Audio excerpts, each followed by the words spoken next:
ॐ सहना भवतु सहनौ भुनक्तु सह वीर्यं करवावहै तेजस्विनावधीतमस्तु मा विद्विषावहै। ॐ शान्ति शान्ति शान्ति। ॐ पूर्णमदः पूर्णमिदं पूर्णात् पूर्णमुदच्यते पूर्णस्य पूर्णमादाय पूर्णमेवावशिष्यते। ॐ शान्ति शान्ति शान्तिः। श्रुतिस्मृतिपुराणानाम् आलयं करुणालयं नमामि भगवत्पादं शङ्करं लोकशङ्करं। शङ्करं शङ्कराचार्यं केशवं बादरायणं सूत्रभाष्यकृतौ वन्दे भगवन्तौ पुनः पुनः।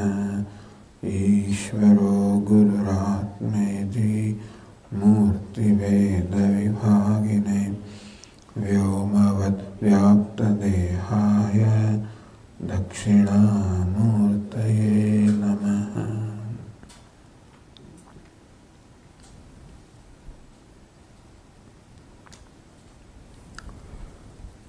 Manisha Panchhakam.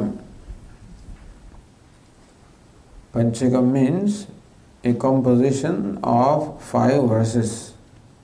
Pancha means 5, Panchhakam a composition of 5 verses. And this composition is by Adi Shankaracharya. It is called, anybody going to give them handouts?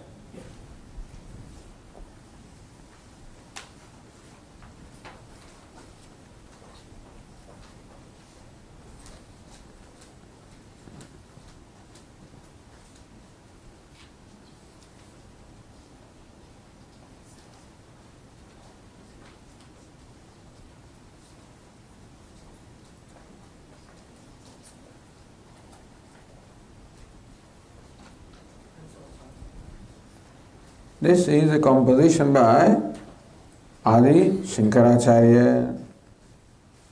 I am sure that everybody present here knows who Adi Shankaracharya was.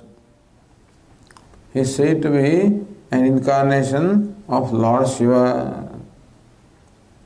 He appeared on this earth some 12 to 1300 years ago. At that time, the spiritual situation in India was that there was a great confusion. There were so many philosophers, each one propounding his own theories, and people were totally confused. There was no spiritual direction. At that time also, because of the spread of Buddhism, people had lost also. You don't read right now, please listen. Oh, we'll go to all those verses later.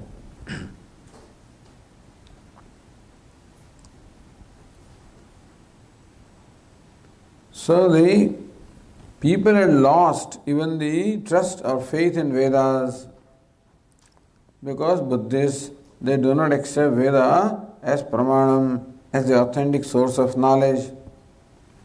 They were also Shunyavadins, they do not accept a God. So therefore, this is called Nastikavada. There is no Astikyam. There is no faith in either Vedas or in Ishvara. This was the situation at that time.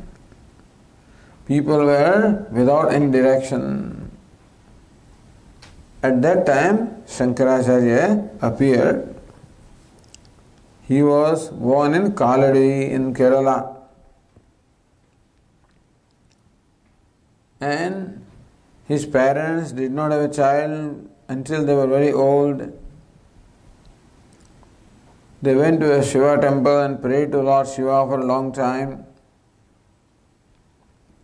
Lord Shiva appeared in the dream and asked, "What do you want?" Says, "We want a son." Lord Shiva says, "I myself will appear. Either you can have," the one question also option was given. You can have a child having a very long life, but a dull child, or a very bright child having a short life. What do you want? Says, doesn't matter if the life is short, we would like to have a son who is very bright like you. So Lord Shiva says, "I myself will appear as your son." And therefore he was named Shankara. His father died even when he was of the age 3. At the age 5, he was given the Upanayanam, the Brahmopavita, the Yajnopavita, sacred thread, sent to Gurukulam.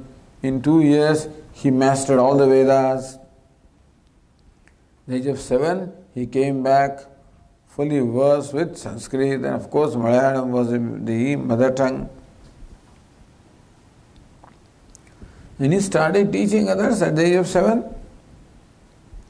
So the king of Kerala, whose name was Rajashekar, himself came to pay his respects to Shankaracharya. But Shankaracharya, even from that young age, had only one desire, and that was to become a renunciate. Because the Guru had said that the Vedic culture is in a very dire state and needs to be revived. So this child Shankaracharya, even when he was in Gurukulam, only a child of 5 to 7 years age, had resolved that I will save the Vedic Dharma, I will lift it up, I will revive it. And so he wanted to become a sannyasi. Aham sannyasi bhavishyami, he says, I will become a sannyasi. He kept on telling his mother, I want to become a sannyasi. Mother says, I am very old, if you go away from here, who will take care of me? And he did not want to take sannyasa unless permitted by his mother. One day what happened? There was this Krishna river flowing very close to their house. The mother and son both had gone for a bath in that river. The mother is standing on the bank of the river. The son goes inside the stream. In the middle of the stream, the child Shankara, he shouted, "Mother, mother, help me, save me, save me." What happened? I have been gripped by a crocodile. I'm going to die. Please give me the permission to take sannyasa. That's called apat sannyasa. Sannyasa taken at the time of death. Says, please give me permission to take sannyasa. Mother says, okay. So in the presence of the 5 elements and the sun, the child Shankara took the sannyasa. As soon as his lifespan was supposed to be 8 years only. He was already 8 and therefore was caught by this crocodile. But as soon as he took the sannyasa, which is like a second life, the crocodile released him. He was given the lease of life for 8 more years. He told his mother and he came back to the bank of the river. Mother says, "My child, let us go home." The child Shankara says, "No, mother, I cannot come home. I am a renunciate now." Mother had nothing to say. Mother says, "What will I do in your absence?" She says, we will take our so and so will take my friends and others will take care of your mom, don't worry. I promise you also that when you will be on your deathbed, at that time I will appear before you. The child Shankara left all the way from Kerala, came to Madhya Pradesh. On the bank of the river Narmada, there was a great sage whose name was the Govindapadacharya. He had heard about him. This Govindapadacharya was said to be the incarnation of Lord Sheshanaga, of Patanjali, Sheshanaga. So Shankara came, and that time the sage was in his samadhi. Shankara took the circumambulated and prostrated before them, and the sage opened his eyes. And Shankara declared himself to be his disciple. Sage accepted him as disciple along with other disciples. And in 4 years he mastered the entire Vedanta. All the Upanishads, Brahma Sutra, everything was taught. At the age of 12 he mastered everything. Before that, his teacher Govindapadacharya gave him an exercise. He says, write a bhashya on Vishnu Sahasranama, which is a simple text. And young Shankara wrote a bhashya on Vishnu Sahasranama. The teacher was so impressed, said, okay, you go to Kashi, you go to Banaras and debate with the Panditas and asserts the Vedanta philosophy that the truth is one, non-dual, which is the vision of the Vedas. Having given this command, young Shankara went to Banaras and engaged many scholars into debate. Thus 4 years went by. During that time, young Shankara wrote the Bhashya. Bhashya means the commentaries upon the Prasthanatrayi. What is Prasthanatrayi? The Upanishads, the Bhagavad Gita and the Brahma Sutra. These 3 texts are called Prasthanatrayi. They are like the 3 pillars upon which the edifice of Vedanta is constructed. And the greatest contribution that Shankaracharya has made to the Vedic tradition is writing bhashyas or commentaries on Prasthanatrayi, these 3 basic texts. He also wrote, now of course only scholars can study them, therefore he wrote a number of what we call Prakarana Granthas. He wrote many other introductory texts such as Atmabodha, Viveka Chudamani, Upadesha Sahasri and others. He also wrote a lot of devotional literature. He composed the stotra, the hymns on almost all the prevalent devatas at that time. At one point when he was age 16, now the lease of life had come to an end. Age 16, he was in Badrinath teaching Brahma Sutras to his disciples. Now these Brahma Sutras are written by sage Vedavyasa. So Vedavyasa thought, let us examine, how correctly he is expounding Brahma Sutras.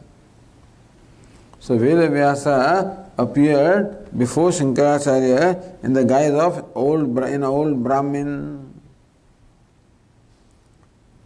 and asked a question of Shankaracharya. And Shankaracharya replied, another question is asked, he replied, a debate started between the two. The debate went on for as long as 8 days. All the disciples were flabbergasted watching these 2 great sages debating with each other. In these 4 years, many disciples had already approached Shankaracharya. You may have seen his picture with 4 disciples. Padmapadacharya, Hastamalakacharya, Totakacharya and Vartikara Sureshwaracharya, and many other disciples were there. So while this debate was going on between Shankaracharya and that old Brahmin who was none other than Vedavyasa, it went on for a number of days. That time Padmapadacharya saw that this is not an ordinary Brahmin. He sage Vedavyasa, he saw in his meditation. So he requested both the sages that you are Vedavyasa, you are Bhagavan Shankara, that Vedavyasa himself incarnation of Lord Vishnu.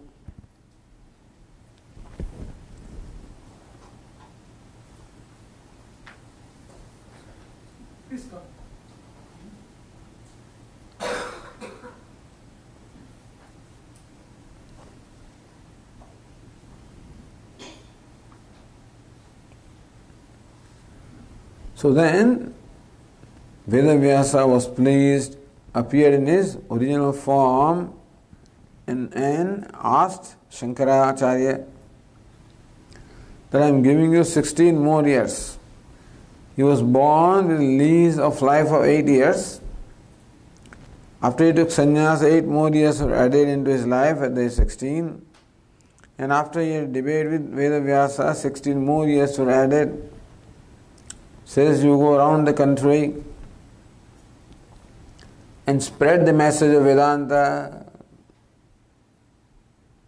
You engage in the debate with many scholars around the country and convince them of the truth of the Upanishads, that you are Brahman, that everything is Brahman.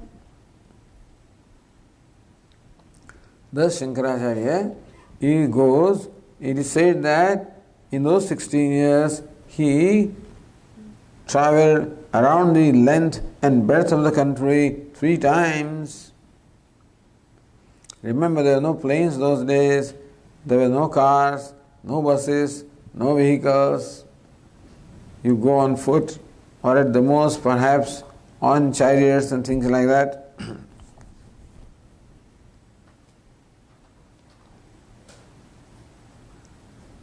Then the Manisha Panchhakam, which is the topic of our discussion. How did these 5 verses come to be composed by Shankaracharya?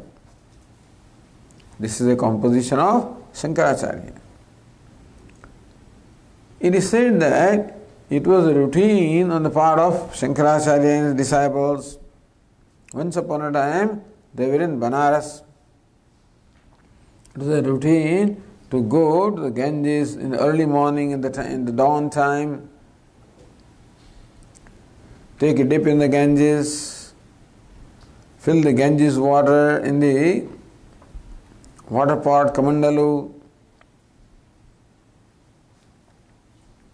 Why don't you come in forward? I can see you at least.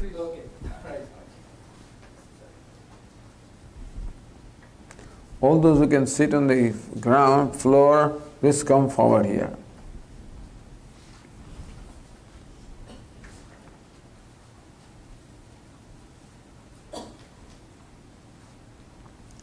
So we are telling the story of Shankaracharya and we are discussing Manisha Panchhakam during these 2 days. It is circumstances under which Manisha Panchhakam came to be composed by Shankaracharya. Shankaracharya with his disciples was in Banaras, and it was a routine to go early morning to the Ganges, take a dip, fill their kamandalu with the Ganges water and go to Lord Shiva. Lord Shiva in Banaras is called Kashi Vishwanath. Vishwanath means the Lord of the universe. Go there, offer that water to Lord Shiva. This was the routine. So one morning, thus when Shankaracharya along with his disciples, having taken the bath, was passing through the very narrow streets of Banaras, the sun is not yet rising, it is dawn time, and the sight is not very clear.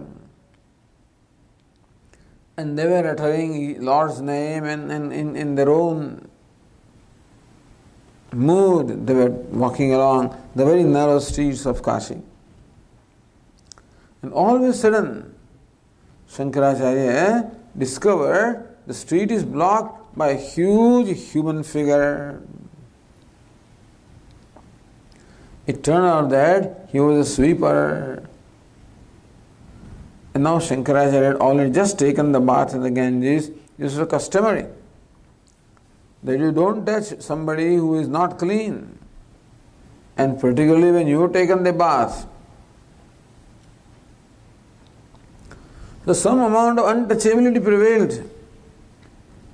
But untouchability prevailed even in our own home. I remember that in the morning, the mother having taken the bath in the kitchen or in the puja room, we were not allowed to go there, we were not allowed to touch her.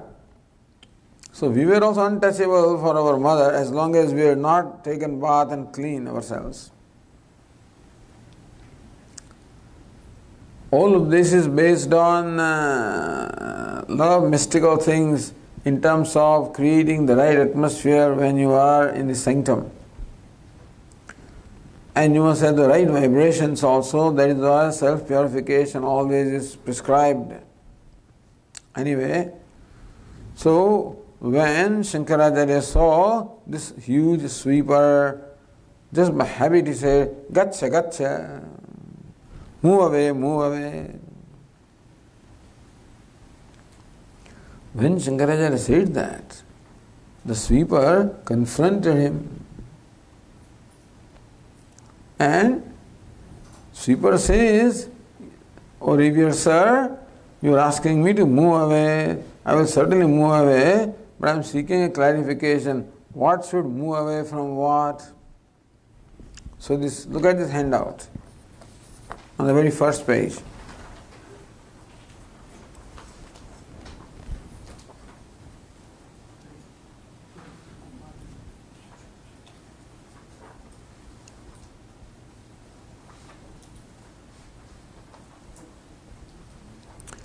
I will recite and you please repeat after me.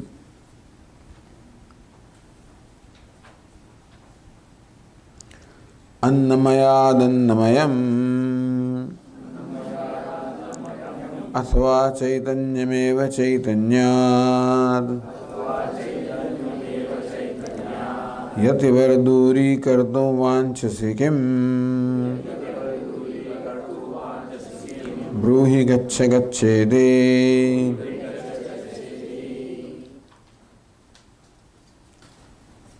The fourth line says, Bruhi gaccha gacchedi. Oh revered sir, you are saying gaccha gaccha, move away, go, move away from my path. Sure, I will move away. But before that, I just want to understand what exactly your command is. Says third line, Yati vara. Yati means a man of self-control, a man of self-mastery is called Yati. Yati vara, you are the most exalted among the sages. Or other reading is Dvijavara. You are the most exalted among the twice born. So those who take the Yajñopavita are called twice born. First is the birth from the mother's womb. And second is the birth of a child when Yajñopavita is given is called Dvija. Dvija means twice born.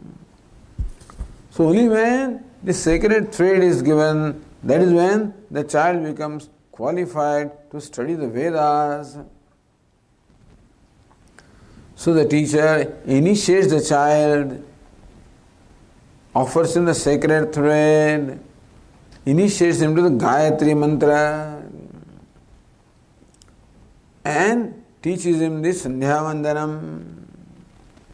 From that time the child is supposed to perform Sandhya Vandanam 3 times a day. In the morning, just before the sunrise, to greet the sun. In the evening, just before the sunset, to give the send-off to the sun. And mid-morning, when the sun is in zenith, this 3 called Sandhya.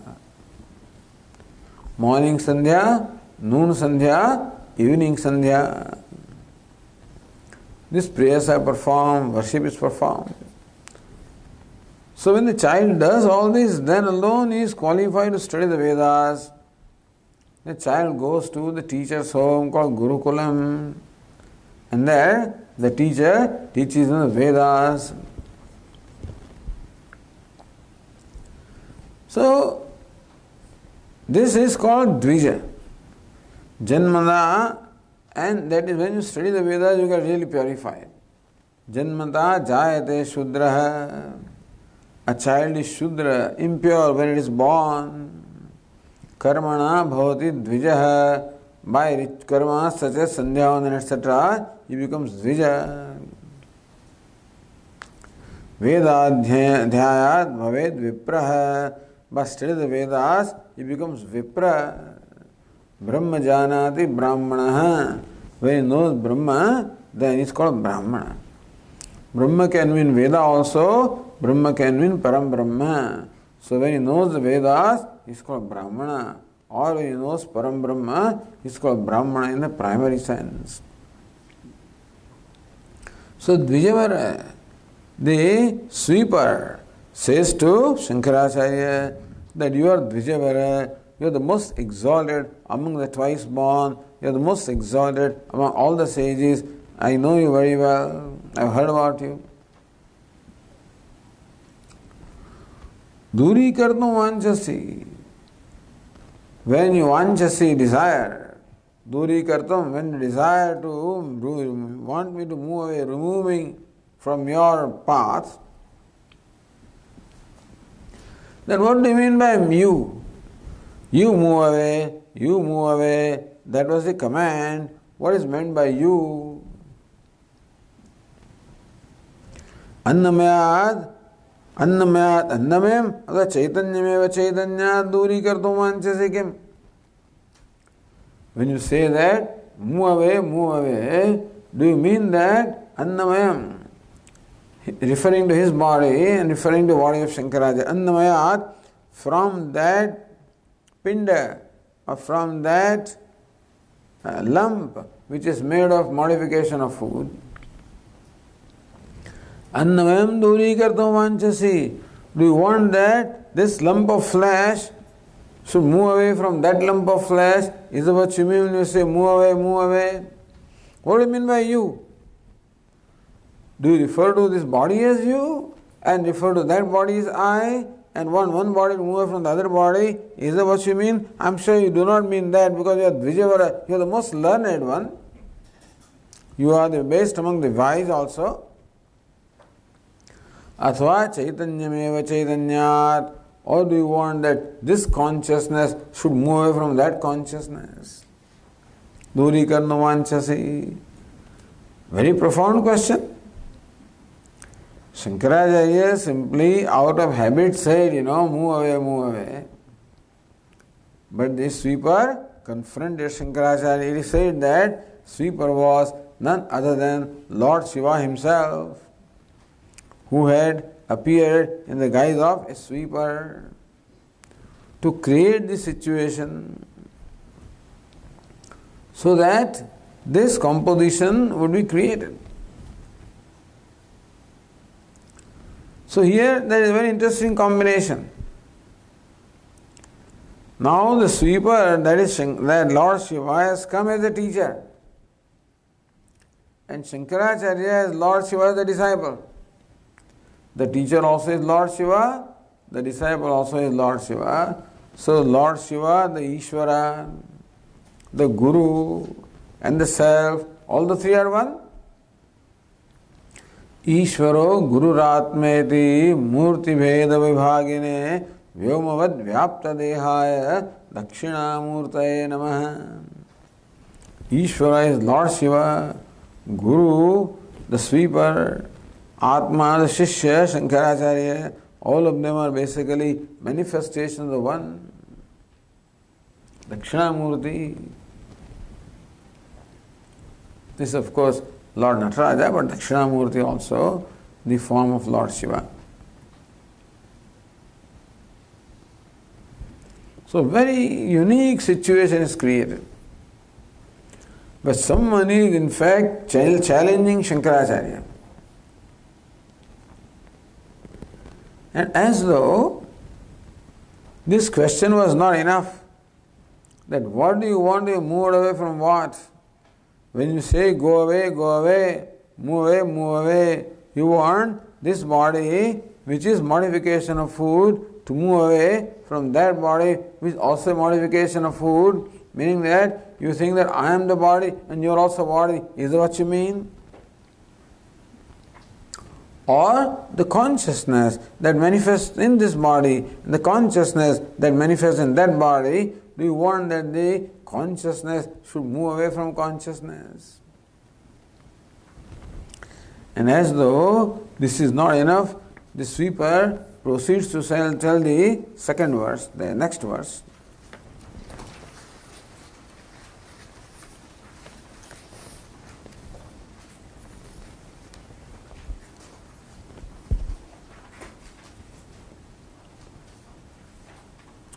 Let me recite the second verse. You repeat after me. King Gangam Bunibimbitem Baramano Chandala Vithi Payaha Pure Vantaramastika Chanaghati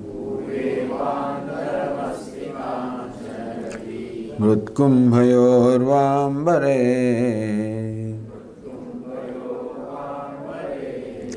Pratyagvastuni nistaranga sahaja Nandavabodham budhau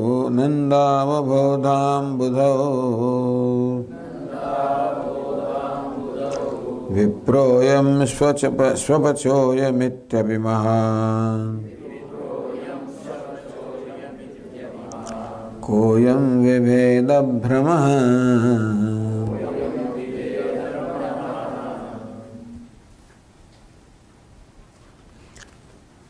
Bodhan Pratyek vastu nistaranga sahaja nandava bodham budhau. Okay. Not bodham budhau, bodham budhau. Okay. So, this sweeper clarifies this question. So, gives here two examples. See the first line, King Gangam Muni Bimbitem Baramanau. Ambara Mani. Ambara means the sky. Mani means a jewel. The jewel in the sky. What is that? The sun. Sun is called here the jewel in the sky. Ambara Mani. Seventh case is Ambara Manao, in the sun. King Gangam Muni Bimbite. Bimbite. Prathibimbite, reflected. Gangambuni, seventh case of Gangambu. Ambu means water. Gangambu means the water of the Ganges. Gangambuni bimbite, reflected in the water of the Ganges. Ambaramano sun. So when the sun gets reflected in the water of the Ganges, Ganges is very pure and holy. So in the holy and divine and pure water of Ganges, the sun gets reflected. Chandala Vithi Payaha, not Payaha but Payaha. Chandala Vithi Payaha. Pure. So Chandala Vithi Payah Pure. Payah Pura. Payah means water. Pura means filled with water. Chandala Vithi. Vithi means a stream. Chandala. Chandala means an untouchable. Slum. So slum dweller, let us say. Chandala means a slum dweller. So example is that, imagine that a stream of sewage water is flowing in the colony of slum dwellers. On one hand, the pure Ganges is flowing. On the other hand, there is flowing also a stream of sewage water, dirty, stinking sewage water in the colony of the slum dwellers. So these two streams of water are there. And sun gets reflected in them. Sun gets reflected in Ganges water and sun gets reflected in the sewage water. Antaramastikam. Is there a difference between the two? Pure va antaram asti. Kim. Kim is the first word. Antaram asti kim. Is there a difference? So understand the example. That the sun is shining in the sky and it is the nature of water to reflect any shining object. So when sun is shining in the sky and if there is water like in a bucket or in a river or in a pond or in a stream, then it is the nature of water to reflect the sun. But then when the sun gets reflected in the water of the Ganges, does it become more purified? And when the sun gets reflected in the sewage water, does it get polluted? Imagine the reflection of sun. The reflection of sun is unaffected by the medium in which it reflects, Or the sun, who is shining in the sky, does he get polluted when he gets reflected in the in the sewage water?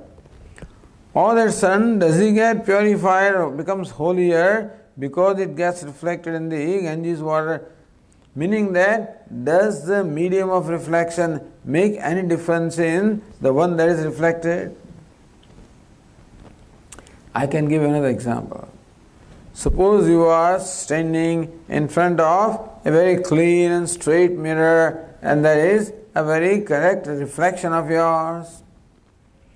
And you are standing in front of a concave mirror or a convex mirror and a very strange and ugly reflection is there.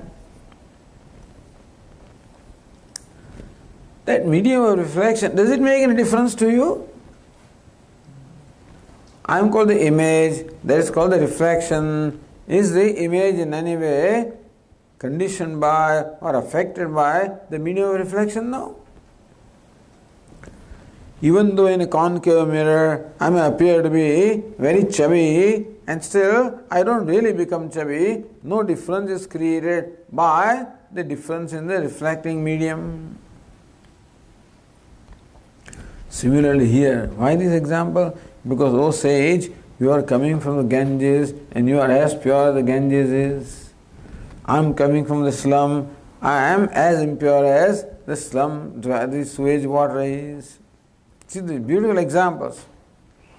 I am like the sewage water flowing in the slums. And you are like the Ganges water, the holy. I am most impure. And what is the name? Who is sun? The consciousness is sun. So what is it? Consciousness gets reflected in us, that's called the self. What is the self? Consciousness getting reflected in the body-mind complex. This is called Jivatma, the self. So whether this is called Upadhi, the body-mind sense complex is a medium, like water, in which sun of consciousness gets reflected. The Upadhi, the body-mind complex of Shankaracharya is very holy, very pure, very exalted. And this body-mind complex of the sweeper is very lowly, that is holy, this is lowly, that is pure, this is impure, that is holy, this is unholy. But does it make difference to consciousness that gets reflected in this? Does the sun become different because it gets reflected in Ganges water or in the sewage water? No. Neither sun gets affected, nor the reflection of the sun gets affected. Similarly also, neither the consciousness gets affected, nor the jiva, whose reflection of consciousness gets affected. So, the idea is that the medium of reflection makes no difference to the image. That's the whole idea, you understand? One example. Second example is given. Kanchanagati mrutkumbayoho va ambare antaramastikam. See, this is all technical Vedanta here. And this, I had told that these verses are difficult. But our Anil Agarwal insisted that no, all of them are studying Vedanta for many years and they want to study something very serious. Now, God bless you and God bless me also for the next 2 days.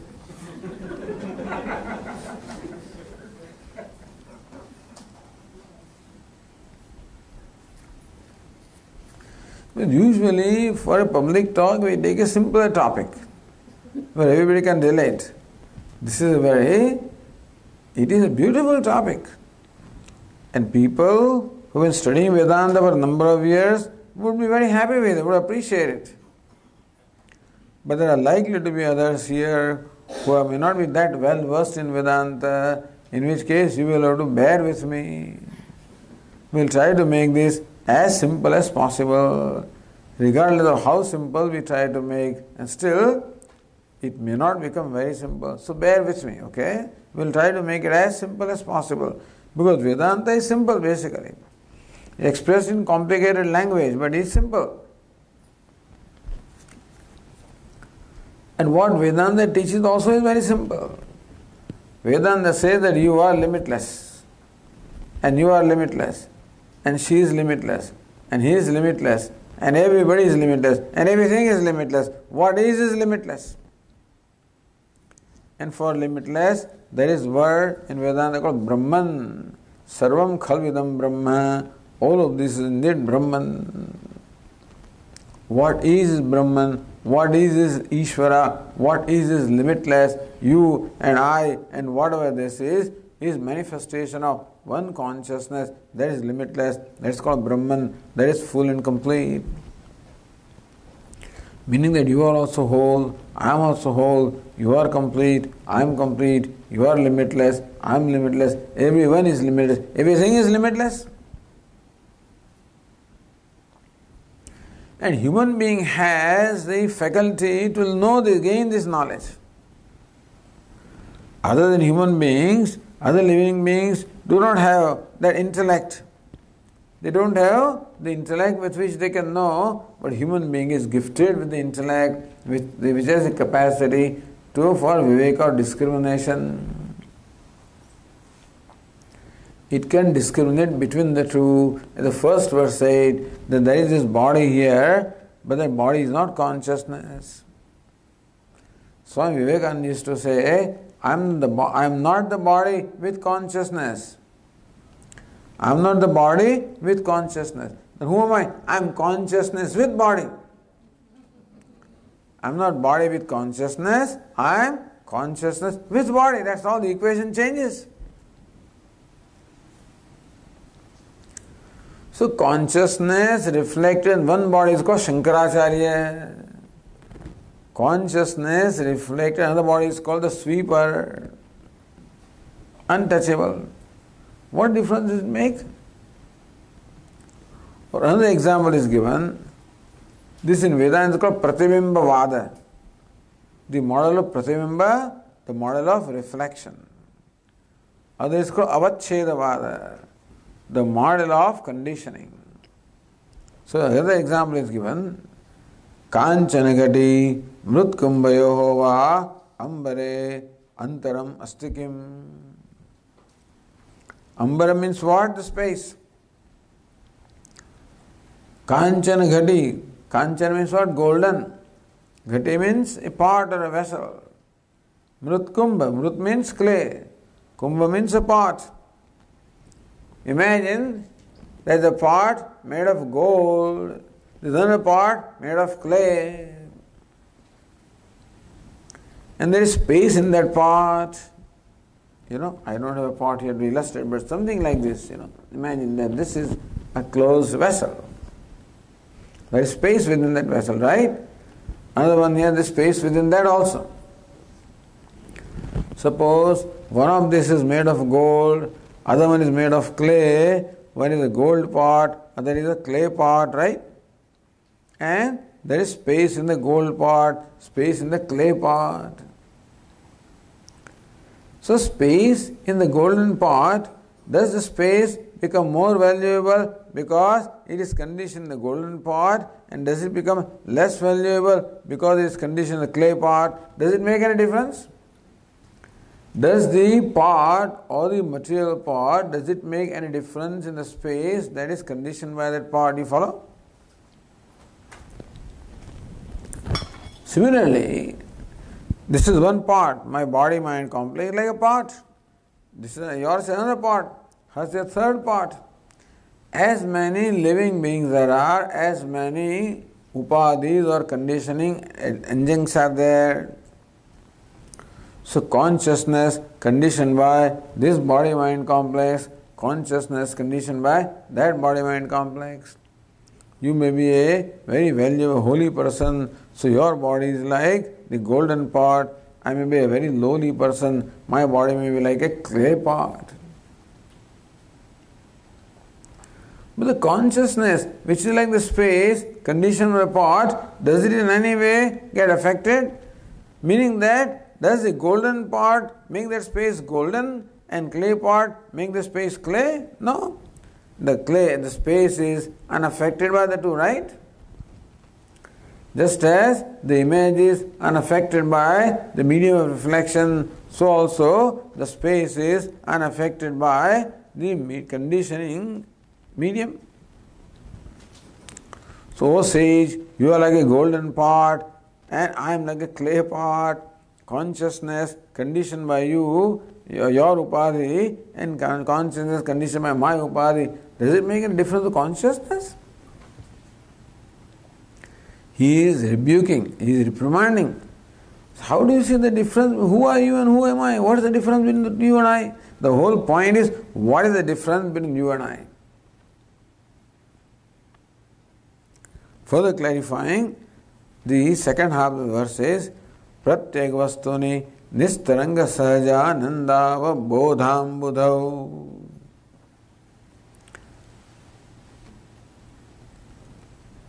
It's a long word.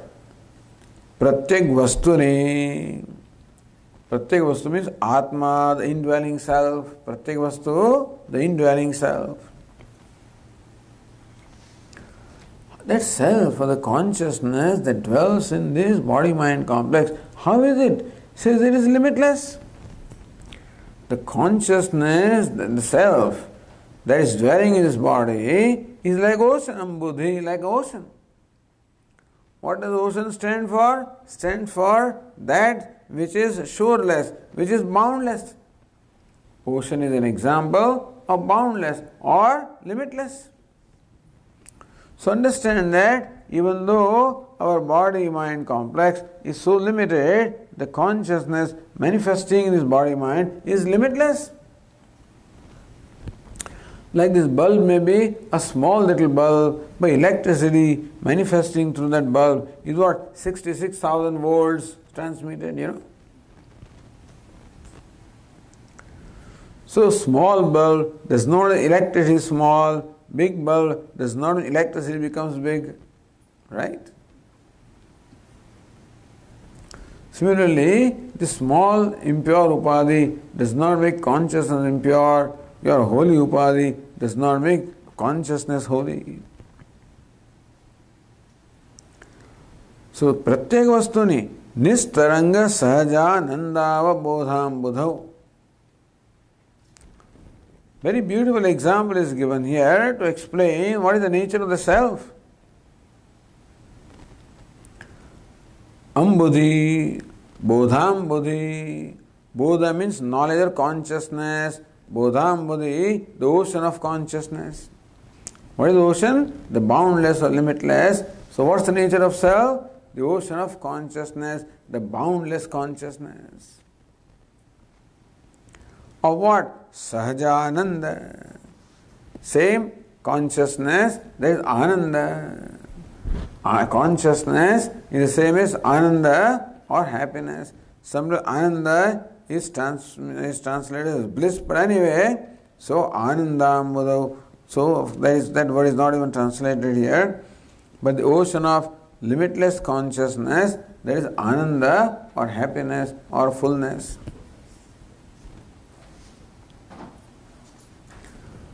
And what kind of an ocean? Nistaranga Sahaja Ananda. Sahaja Ananda. Hey, Ananda which is Sahaja means what? It is natural, uncreated. Sahaja. Sahaja means uncreated. So the Ananda or the happiness which is the self is what? Uncreated Ananda. And what is it? Of the nature of consciousness. How big? Limitless.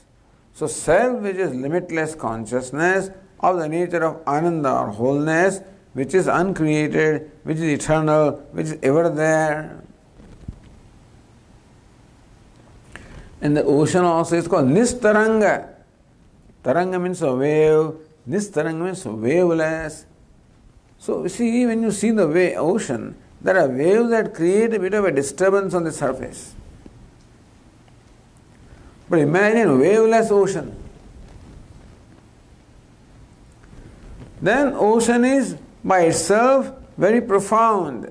Ocean itself is very profound and silent in its depth. On the surface alone, the ocean is disturbed because of the waves. But imagine an ocean without the waves. Undisturbed, profound, silent consciousness which is limitless, which is Ananda. And that is the nature of the self. So you are limitless consciousness, you are Ananda or happiness, I am limitless consciousness, I am Ananda or happiness. In that limitless consciousness, in that boundless ocean of consciousness, the boundless ocean of joy or happiness, where do you find this difference? Viproyam, Swapachoyam. Vipra means a Brahmana, Swapacha means an outcast. You know what is Swapacha means? Swa means a dog. Pacha means one who cooks.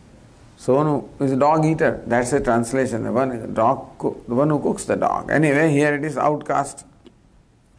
Meaning a very lowly person. That's a socially lowly. Socially lowly doesn't mean that he's lowly spiritually, understand? Here, a person appearing socially extremely low is, however, spiritually extremely high. So look at this culture. It does not bar spirituality from everybody, anybody. So in this ocean of waveless ocean of consciousness, where do you see the difference? The waves are number of jivas, but in the waveless ocean of consciousness, that is Brahman, where do you see the difference that this is Brahmana and this is the Chandala? Where do you see the difference? Meaning, O Dvijavara, O most exalted among the Brahmins, O most exalted among the sages, most exalted among the wise people, you see the difference in you and I? You mean I am different from you? I am the waveless consciousness, I am the waveless, limitless consciousness, and you are waveless, limitless consciousness. Can there be two limitless? What is limitless? Limitless means which is free from all limitations. You know what is limitless? That which is no limit. See, to give an example, there is this table in front of me, right? Now that table is limited. Limited in space, place, because in one place, not elsewhere. Limited in time, because this table did not exist before it was created. And a day will come when the table will perish. And so limited in time, exists at a given time, not another time. It's limited in its qualifications. It's a table, not a chair. It's not a bed. You know? And so it has stableness, doesn't have chairness, does not have bedness, does not have sofa-ness, doesn't have couchness, etc. Limited. So every object that we know is limited. Even this body also is limited in time, place and qualifications. This body did not exist before its birth, will not exist after the death. The body is in one place at a given time, not in another place, and body is only human body. It does not have the capacity of a horsepower, you know. Horse is a very powerful animal. So I don't have the capacity of a horse. I cannot swim like a fish. I cannot fly like a bird. I cannot run like a horse. Meaning that I am limited in my qualifications. So the upadhi is limited in every way, but the consciousness that manifests in that limited upadhi is what? Limitless. The pot is limited, but the space within the pot is boundless. So, this is what is said here. So, where do you see the difference between a Brahmana? Brahmana is the name of a body, of upadhi. A Chandala is the name of an upadhi, not of consciousness. Ganges water is the name of the reflecting medium, not the sun. The sewage water is reflecting medium, not the sun. What is the true nature of the reflection? The sun. What is the true nature of Jivatma? Brahma, limitless consciousness. So, Koyam Viveda Brahma. O Lord, O Acharya, how did this Brahma, this delusion of duality, how did it come to you? So, this is how the sweeper confronted Shankaracharya. He must have woken up. He must be, and then I'm sure this was no intention of insulting, it was just out of habit it was said. But as soon as this was said, then Shankaracharya recognized who this person is. In the guise of a sweeper, he is a wise person. And therefore, Shankaracharya prostrates to him, says that whoever you are, in whatever upadhi you are, whether your upadhi is a Brahmana or your upadhi is of a Chandala, whatever you are my Guru. Isha Manisha Mama, such is my conviction. What is my conviction? That is the Guru. Whoever has his wisdom that you have displayed here, whoever has that wisdom is my Guru. Now, Guru is not an ordinary thing. Guru means we always place Guru or the teacher at a very high pedestal. And therefore Shankaracharya to say that this sweeper or this untouchable is his Guru means he is placed at the highest pedestal. And he prostrates to him and says these 5 verses in his praise. Each verse ends with this words, Esha Manisha Mama. Manisha means conviction. Mama Manisha, my conviction. Thus is my conviction. What is my conviction? That you are my Guru. Therefore, this composition of 5 verses is called Manisha Panchhakam. The composition of 5 verses declaring Manisha or conviction of Shankaracharya as to who a true Guru is. Guru is a wise person, and in whatever guise that wise person is, he still deserves to be my Guru. It does not matter in what costume he comes, whether he comes in costume of Brahmana or a Chandala. So that's what is said in the next 5 verses. Now our announcement was we will have a class for 45 by 1 hour actually we have taken. So let us give you a break for 10 minutes. Please. If you need, take a break for 10 minutes and come back here.